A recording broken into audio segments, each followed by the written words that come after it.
പ്രിയപ്പെട്ട കുട്ടികളെ, good morning. നമ്മൾ കഴിഞ്ഞ ദിവസം ഒരു ജനറൽ ഇൻട്രൊഡക്ഷൻ ആയിരുന്നു പറഞ്ഞത് മൈക്രോബയോളജിയെ കുറിച്ച്. ഇന്ന് തൊട്ട് നമ്മൾ സിലബസിന്റെ ഉള്ളിലുള്ള ടോപ്പിക്കാണ് പറയുന്നത്. നമ്മുടെ ഫസ്റ്റ് ടോപ്പിക് എന്ന് പറയുന്നത് നിങ്ങൾക്ക് ഓർമ്മയുണ്ടാവും, ദറ്റ് ഈസ് ഹിസ്റ്റോറിക്കൽ പെർസ്പെക്റ്റീവ് ആണ്. മൈക്രോബയോളജിയുടെ ഹിസ്റ്ററി എന്താണ് യഥാർത്ഥത്തിൽ. അപ്പൊ നമ്മൾ ഈ ഒരു സമയത്ത്, കോവിഡിന്റെ സമയത്ത്, മൈക്രോബയോളജിയിലെ ഏറ്റവും പ്രധാനപ്പെട്ട മൈക്രോ ഓർഗാനിസത്തിനെ കുറിച്ചൊക്കെ നമ്മൾ കേട്ടിട്ടുണ്ടാവും. ഓക്കെ, അപ്പൊ സ്വാഭാവികമായിട്ടും അതിന്റെ കൂടെ നമ്മൾ ചേർത്ത് വെച്ച് വായിക്കേണ്ട കുറെ ഹിസ്റ്റോറിക്കൽ ഇൻവെൻഷൻ കൂടിയുണ്ട്. So today we are going to discuss about historical perspective and major discoveries behind this microbiology. See, ancestors of bacteria were the first life on earth.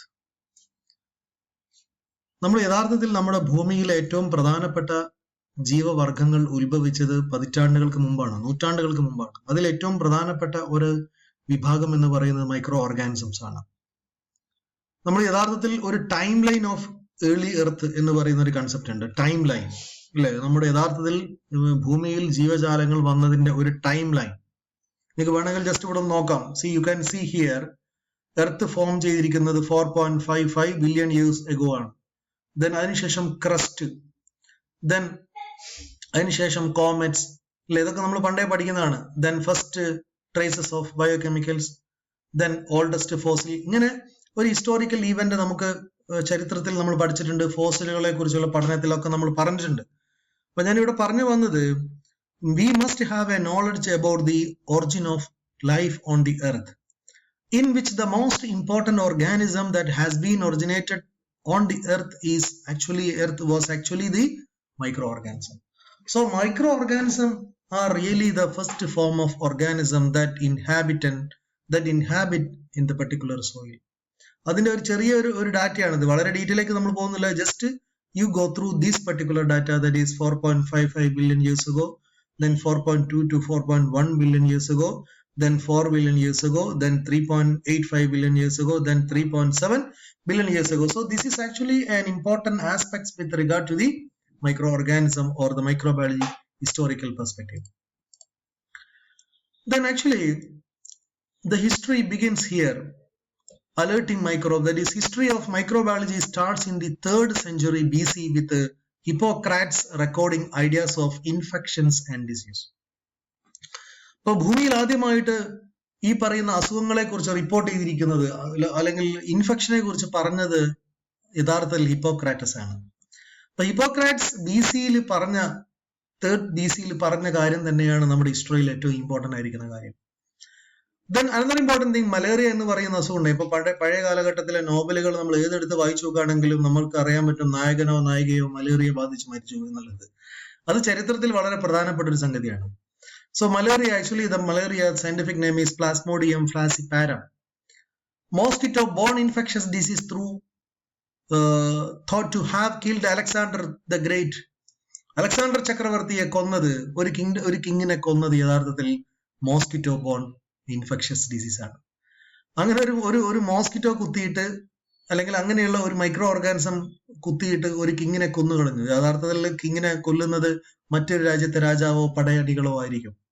ഇത് അങ്ങനെയുള്ള പടയാളികളുടെ ഒക്കെ അല്ലെങ്കിൽ പടയാളികളും പടയണിയും പരിവാരങ്ങളും ഒക്കെ നിലനിൽക്കെ തന്നെ ഒരു രാജാവിനെ ഒരു മോസ്കിറ്റോ കൊന്നുകളഞ്ഞു എന്നുള്ളത് മൈക്രോബയോളജിയുടെ ഹിസ്റ്ററിയിലെ വളരെ പ്രധാനപ്പെട്ട ഒരു സംഗതിയാണ്. ആരെയാണ് കൊന്നത്? Alexander the Great. Then bubonic plague, Yersinia pestis, the most important thing, caused black death in Europe 1347 to 1351 വരെ.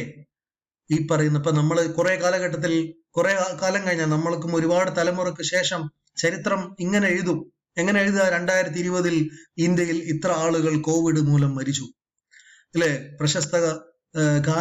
അല്ലെങ്കിൽ പ്രശസ്ത ഗായകൻ ബാലസുബ്രഹ്മണ്യം മരിച്ചുപോയത് കോവിഡ് ബാധിച്ചാണ് ഇല്ല. അങ്ങനെ ചരിത്രത്തിൽ അത് രേഖപ്പെടുത്തി എന്നുള്ളതാണ് ഹിസ്റ്ററി. ഇനി കുറെ കാലങ്ങൾക്ക് ശേഷം ഹിസ്റ്ററി പഠിക്കുന്ന കുട്ടികളുടെ മൈക്രോബയോളജി ചരിത്രത്തിൽ അതുകൂടി രേഖപ്പെടുത്തിയിരിക്കും. എന്താണത്? കോവിഡ് എന്ന് പറയുന്നത് ലോകത്ത് ഏറ്റവും കൂടുതൽ നാശം വിതച്ച ഒന്നായിരുന്നു.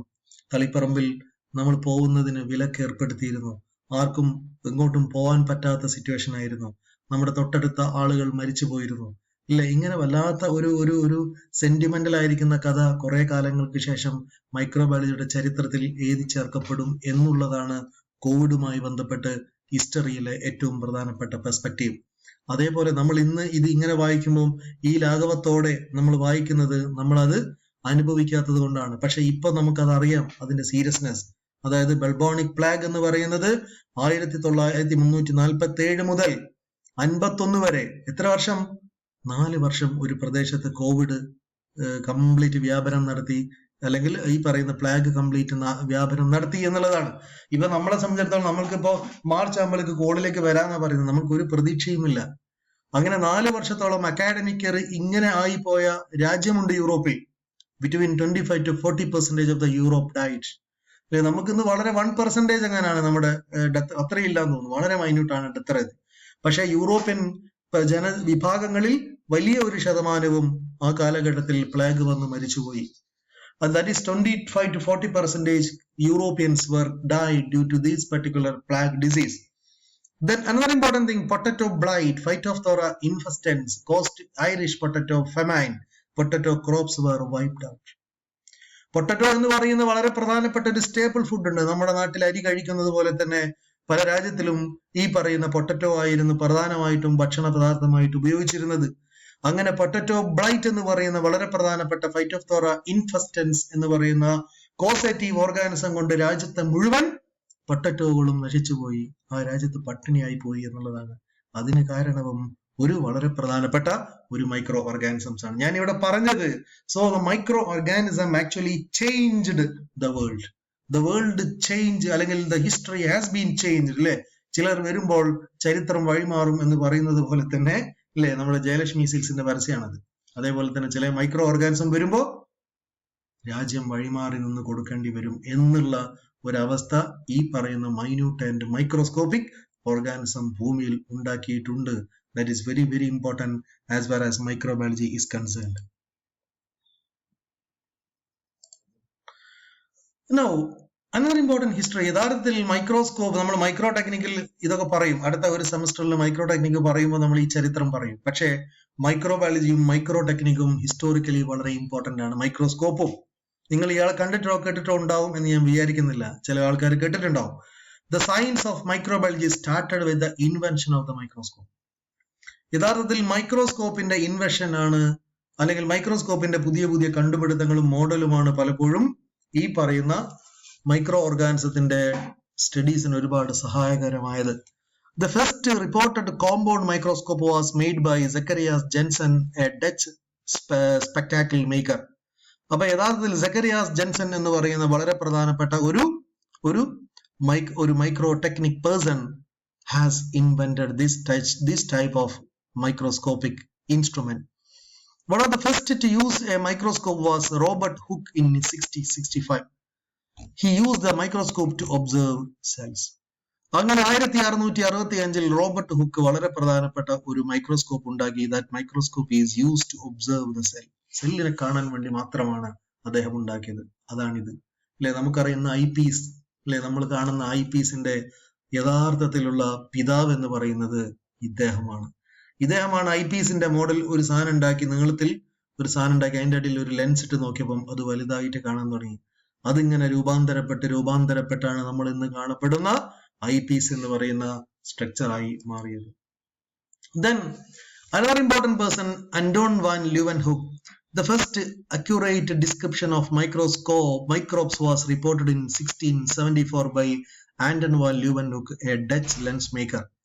അങ്ങനെ ഒരു മൈക്രോ ബയോളജിസ്റ്റ് അല്ല കേട്ടോ ആദ്യമായിട്ട് മൈക്രോ ഓർഗാനിസത്തിനെ കുറിച്ച് പറഞ്ഞത്. ബട്ട് ദിസ് പെർട്ടിക്കുലർ പേഴ്സൺ, ആരാണ് ഇദ്ദേഹം ഒരു പ്രധാനപ്പെട്ട ലെൻസ് മേക്കർ ആയിരുന്നു. നമ്മുടെ നാട്ടിലുള്ള കണ്ണട വ്യാപാരിയായിരുന്നു അല്ലെ. നമ്മുടെ നാട്ടിലുള്ള സാധാരണ കണ്ണട വ്യാപാരികളെ പോലെയുള്ള ഒരു കണ്ണട വ്യാപാരിയായിരുന്നു നമ്മുടെ ഈ ആന്റൺ വാൻ ലീവൻഹുക്ക്. അദ്ദേഹമാണ് ലോകത്ത് ആദ്യമായിട്ട് ഒരു മൈക്രോ ഓർഗാനിസത്തിനെ കാണിച്ചു കൊടുത്തത്. He was the first person to see and describe living microorganism. അദ്ദേഹം തന്നെയാണ് ആദ്യമായിട്ട് ഒരു മൈക്രോ ഓർഗാനിസത്തിനെ വരച്ചു കൊടുത്തത്. He observed and described microorganism as animalcules. അദ്ദേഹം ലോകത്തിനോട് ആദ്യമായിട്ട് ഈ മൈക്രോ ഓർഗാനിസത്തിനെ കുറിച്ച് പറഞ്ഞ വാക്ക് ഇതാണ്, animalcules. he himself described, or he himself termed this micro and minute microscopic organism as animalcules. So that is a historical perspective of the most important finding behind the microbiology. So we must salute this person, that is Anton van Leeuwenhoek, since he described the first microscopic or microorganism. Then another important person, Aristotle. The belief in the spontaneous generation of the life from non-living matter was introduced by Aristotle, who lived around 350 BC. 350 BC, before Christ ആണ്. ഒരുപാട് വർഷങ്ങൾക്ക് മുമ്പേ ലോകത്ത് ജീവിച്ചിരിക്കുന്ന മഹാന്മാരാണ് ഇത്തരം ആളുകൾ. അദ്ദേഹമാണ് ആദ്യമായിട്ട് സ്പോണ്ടേനിയസ് ജനറേഷനെ കുറിച്ച് ലോകത്തിനോട് പറഞ്ഞത്. അക്കോർഡിംഗ് ടു അരിസ്റ്റോട്ടിൽ ലോകത്തിനോട് പറഞ്ഞത് ഇതാണ്. എന്താണ്? readily observable that aphids arise from the dew which falls on plants, fleas from putrefied matter, mice from dirty hair. അല്ലെ, അതായത് ചത്തളിഞ്ഞ വസ്തുക്കളിൽ നിന്ന് പുതിയ പുതിയ മൈക്രോ ഓർഗാനിസംസ് ഉണ്ടാവും എന്ന് ലോകത്തിനോട് ആദ്യമായിട്ട് പറഞ്ഞത് ഇദ്ദേഹമാണ്. This belief remain unchallenged for more than 2000. അല്ലെ, 2000 വർഷങ്ങൾ വരെ ഈ പറയുന്ന വിശ്വാസം ചലഞ്ച് ചെയ്യാതെ, അൺചലഞ്ച്ഡ് ചെയ്യാതെ നിന്നു എന്നുള്ളതാണ്. പിന്നീടാണ് അത് ഡിസ്പ്രൂവ് ചെയ്തിട്ടുള്ളത്. ഞാൻ പറഞ്ഞത്, ആ കാലഘട്ടത്തിലെ മനുഷ്യന്മാർ മുഴുവനും വിശ്വസിച്ചത് ഇദ്ദേഹത്തിന്റെ അരിസ്റ്റോട്ടിൽ എന്ന് പറയുന്നത് വളരെ പ്രധാനപ്പെട്ട ഒരു ഫിലോസഫറാണ് അദ്ദേഹത്തിനെ വിശ്വസിച്ചുകൊണ്ട് പറഞ്ഞിട്ടുള്ളത്. So remember, this are the sum of the important historical perspective. This are only the glimpse of historical perspective. Then Francisco-Redi theory is very, very important as far as microbiology is concerned. The spontaneous generation was controversial by Francisco-Redi, who showed that fly maggot do not arise from decaying meat if the meat is covered to prevent the entry of flies. അതായത് ലോകത്തിലെ അരിസ്റ്റോട്ടലിന്റെ പ്രധാനപ്പെട്ട spontaneous generation എന്ന് പറയുന്ന തിയറിയെ ആരാണ് disprove ചെയ്തിരിക്കുന്നത്? ഫ്രാൻസിസ്കോ-റെഡിയാണ്. അദ്ദേഹം എങ്ങനെയാ ചെയ്തിരിക്കുന്നത്? മൈക്രോ ഓർഗാനിസത്തിന് വരാത്ത രീതിയിൽ അദ്ദേഹം ഒരു കൂടുണ്ടാക്കി. ആ കൂടിന്റെ ഉള്ളിൽ ഇറച്ചി വെച്ച സമയത്ത് അവിടെ ഇത് വന്നില്ല. ഈ disprove the spontaneous generation of. അങ്ങനെ വളരെ പ്രധാനപ്പെട്ട ലോകത്തിന്റെ ചരിത്രം മാറ്റി എഴുതിയിട്ടുള്ള, ഒരുപാട് കാലം ആളുകൾ വിശ്വസിച്ചിരുന്ന ഒരു കഥയെ ഒരു സുപ്രഭാതത്തിൽ ഫ്രാൻസിസ്കോ-റെഡി ഡിസ്പ്രൂവ് ചെയ്തു. This is historically perspective thing as far as the microbiology subject is concerned. This arose questions on Aristotle's theory of abiogenesis. അങ്ങനെ ചരിത്രത്തിൽ ആദ്യമായിട്ട് അരിസ്റ്റോട്ടിലിനെ ചോദ്യം ചെയ്ത ഒരു മഹാനായി ഫ്രാൻസിസ്കോ-റെഡി മാറി എന്നുള്ളതാണ്.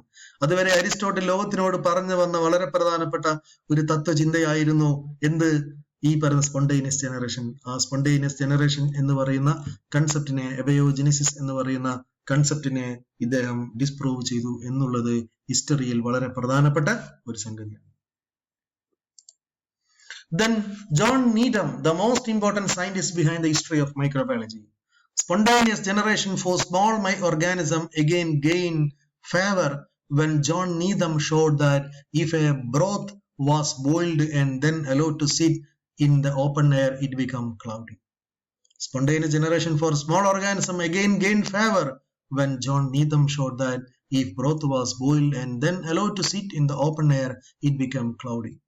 അതായത് പിന്നീട് ജോൺ ആദം എന്ന് പറയുന്ന ആള് പിന്നീട് വീണ്ടും ഈ പറഞ്ഞ സ്പോണ്ടേനിയസ് ജനറേഷനെ വീണ്ടും പല രീതിയിലും എക്സ്പ്ലെയിൻ ചെയ്തു. ഇതും വളരെ പ്രധാനമായിട്ടും ഹിസ്റ്ററിയിൽ വളരെ വാല്യൂ അറിയിക്കുന്ന ഒരു കൺസെപ്റ്റായി മാറി എന്നുള്ളത് നമ്മൾ അറിയില്ലെങ്കിൽ പോലും we must remember this particular scientist as far as history of microbiology is concerned.